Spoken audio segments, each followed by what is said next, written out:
大家好，歡迎收睇第3季嘅好味道。如果大家中意睇煮食片嘅話，就不妨撳翻個訂閱掣。我哋每逢1、3、5都會有新片上載到 YouTube。今集我會教大家做豉汁蒸鳳爪。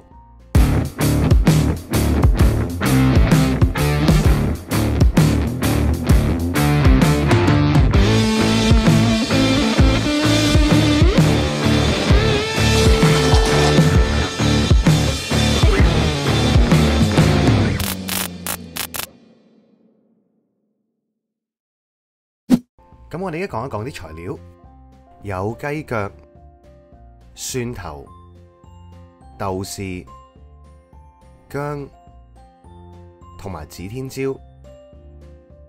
至於豉汁方面，材料有糖、生粉、生抽、蠔油、紹興酒、白醋、梳打粉同埋紅穀。片尾嘅部分會有食材嘅份量，大家亦都可以去翻我哋個網站嗰度睇翻個食譜，根據自己嘅需要作出調整。咁我哋而家講一講個做法。蒜頭去皮，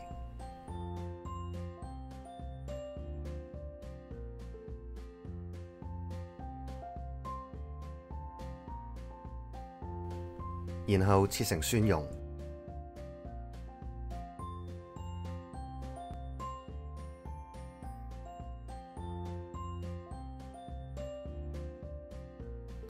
將指天椒切成小粒備用，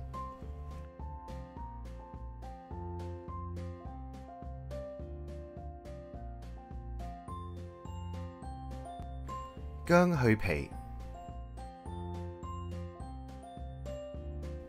然後切成薑絲，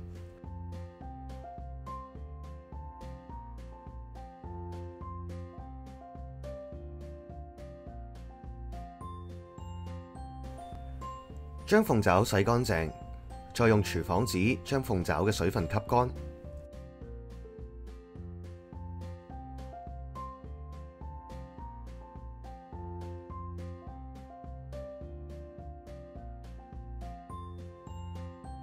鳳爪吸乾水之後，就將鳳爪嘅指甲切走，再將鳳爪一開為二。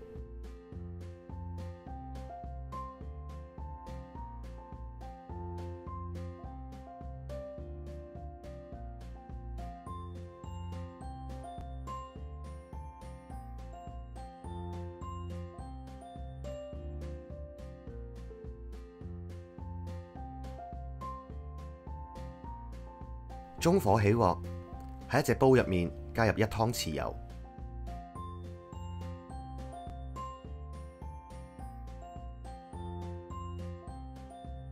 加入薑絲同埋蒜蓉爆香，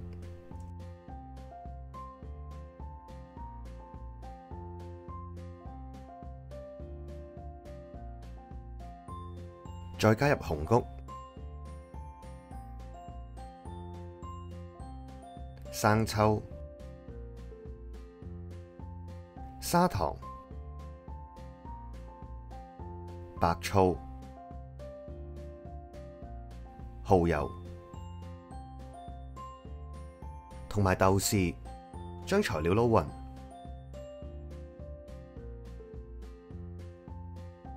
再加入600毫升嘅清水，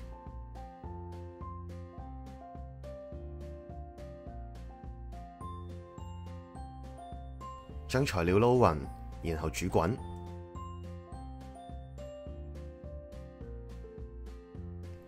再加入梳打粉撈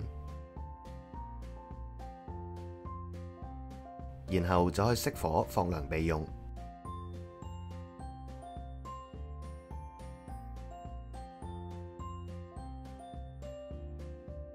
醬汁放涼咗之後，就可以放入鳳爪。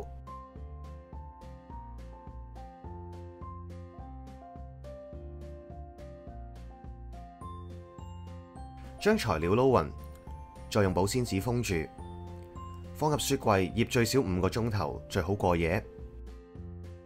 期間每隔幾個鐘頭可以將鳳爪攞出嚟重新撈一撈勻，確保每隻鳳爪都均勻咁上色。將醃好咗嘅鳳爪攞出嚟，輕輕咁撲上一層生粉，再放喺一隻碟上面備用。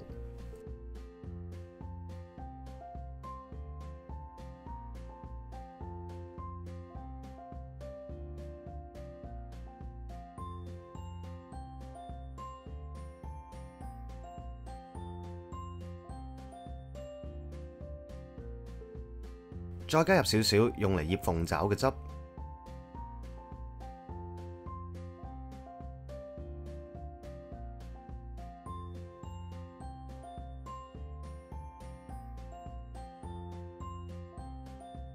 根據個人嘅喜好，再加入辣椒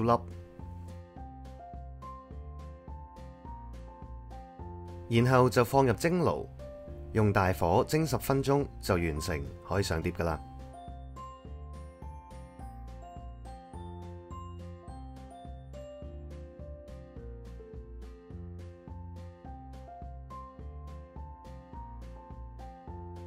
如果你有任何問題或者意見，都歡迎喺下面留言。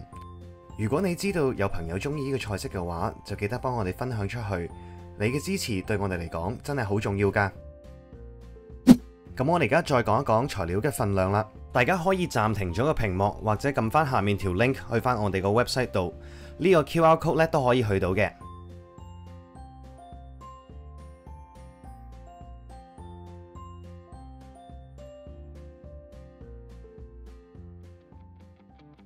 如果你中意呢條片，就記得俾翻個 like。有咩問題就記得喺下面留言。仲未訂閱我哋個頻道嘅朋友，記得撳個訂閱掣咯。我哋下次再見啦，拜拜。